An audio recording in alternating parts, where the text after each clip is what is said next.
Petra Kvitova, two-time Wimbledon champion. Watching this match today, you can tell she never really found a rhythm, unable to get into her game. Tennis in a minute. I'm your host, Get Energy. I give you the rundown in 60 seconds or less. Ons Jabeur, guys, she plays with an instinct, right? She meets the ball as it falls. While other players like Iga Swiatek, who's just so laser focused, calculated, serve placement, forehand, footwork, Leylah Fernandez, Ons Jabeur, these types of players, they play with the flow and they're unpredictable.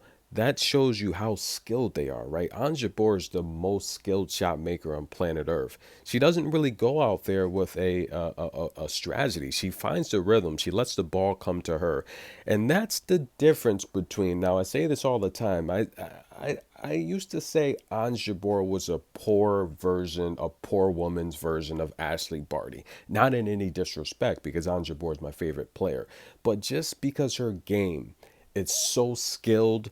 Just there's a few areas not as polished as Ashley Barty's, but when it comes to extreme shot making, 1A, 1B, right? Ashley Barty. But the difference was Ashley Barty's serve. She had a little bit more pop on the forehand. She had an amazing top spin. I think she had a better slice and drop shot, but the serve was the key. Ashley Barty could serve her way out of problems. And it shows because Rabaikina never beat Barty. Iga Swiatek never beat Barty. Both winless against Barty. And listen, let's just be honest.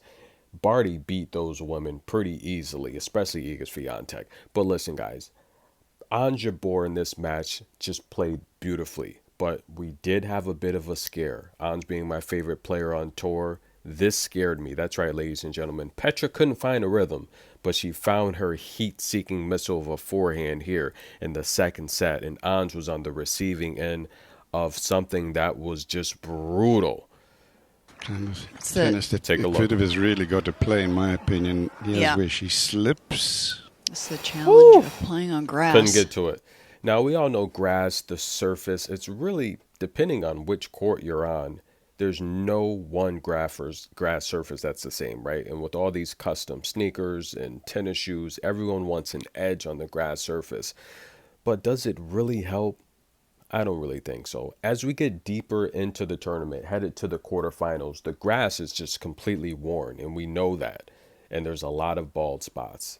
Be careful, Ons. We also know that grass, the most injuries happen at Wimbledon out of all the other slams.